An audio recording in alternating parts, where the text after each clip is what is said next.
Hi guys, I'm Ubernoob and today I'm reviewing Creed Rise to Glory in VR.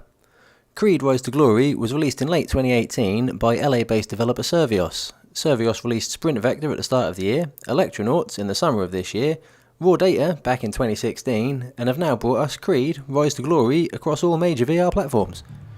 Usually games based on films can be a bit of a disappointment, but Survios have done an exceptional job here of making a game that has just enough references to the film that you feel like you're really a part of the action, while still keeping it amazingly fun to play.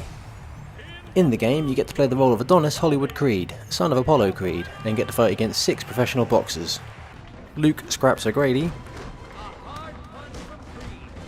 Axel El Tigre Ramirez, Dwayne Rhino Reynolds,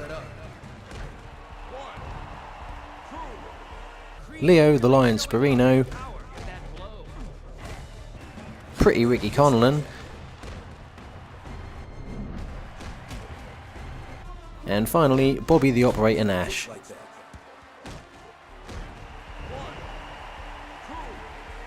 You also get one storyline fight with a nameless bouncer outside Roman's nightclub after you turn up for training one day with a hangover and get a phone call from your girlfriend which leads you into a flashback of the night before, explaining why you're now pretty much sleeping on the couch.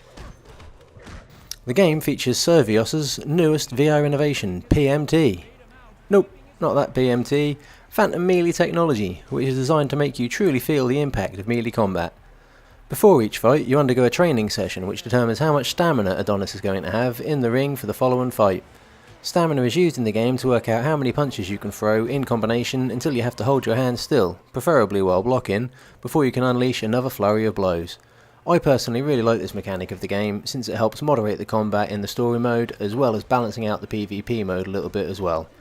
I mean, we all know that person who loves to just run in at the opponent with his arms flailing, throwing windmill punches until he takes off. Well now, regardless of his personal stamina and fitness level, he'll actually have to stop every now and then, block, and maybe even consider timing some precision strikes in an effort to conserve the in-game stamina.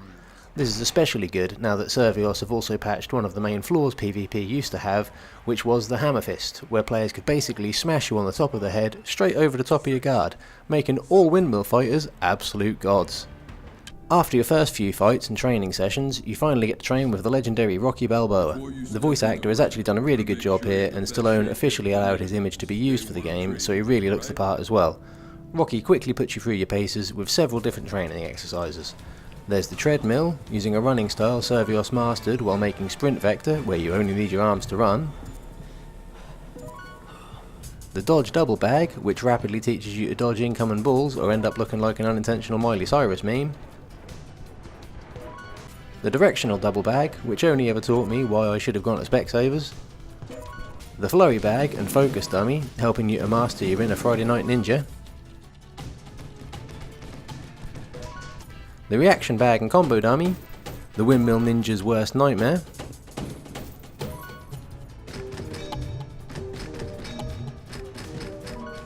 The timeless classic, beating your meat. Nope, not that beating your meat, this beating your meat in the meat locker. And last but by no means least, sparring with Rocky himself holding the pads, which I affectionately call busting Rocky's balls, since I just couldn't resist a quick punch or two in the old snot rocket. The single player campaign is quite short and sweet and can be completed in about an hour or so if you don't stop to take in any of the sights around the gym, or do any of your own training for fun between fights. Doing all the training and then dodging, weaving and throwing all your own punches during the fights does make it a really exhausting experience though, and definitely gives you one of the best possible workouts available in VR today. If you're not aching a little bit by the following day, then you're either super fit to begin with, or you just didn't try hard enough.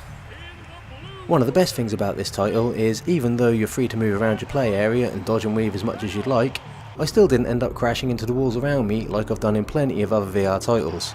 Plus, I actually found myself improving at the game the more I played it and the fitter it made me. The graphics of the game are really quite well polished, and the iconic theme music really helps to inspire you and put you at the heart of the story.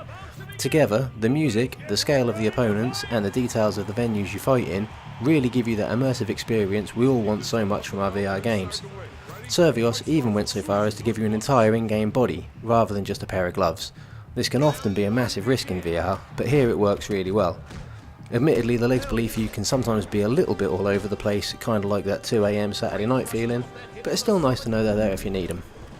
Really, the only things that take away from the realistic and immersive experience given by the game are a few of the game mechanics which I personally think work great, given it is still supposed to be a game and not a real life simulator. First, if you perfectly dodge a punch, you get a slowing of time or bullet time effect, which slows the opponent and allows you to get off a couple of cheeky punches as a reward. Secondly, if you take a good hit and get stunned by it, you get a brief out of body experience and have to get your hands up above your head to reach a couple of green markers showing your stunned hand's position before jumping back into the game to cover up from being dazed by the attack. And lastly, if you get completely knocked out, you have a total out of body moment, desynchronizing you and moving you back out of the ring. This forces you to run back into the ring to rejoin your body within the ref's 10 count or risk losing the fight by knockout. Personally, I think all of these mechanics work really nicely within the game and don't take anything away from it. All in all, the game is an excellent VR experience and in my honest opinion, easily the best VR boxing release to date.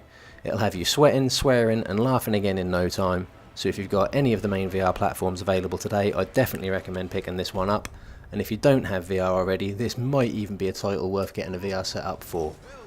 I hope you've enjoyed this review and maybe even found it vaguely helpful in some way. If you have enjoyed it, please leave me a like or comment down below to let me know, and since this is still pretty much a brand new channel, please be sure to subscribe as well to see whatever it is I end up playing next. I've been Ubernob, you've been awesome, and hopefully I'll catch you all again in the next one. Cheers for watching.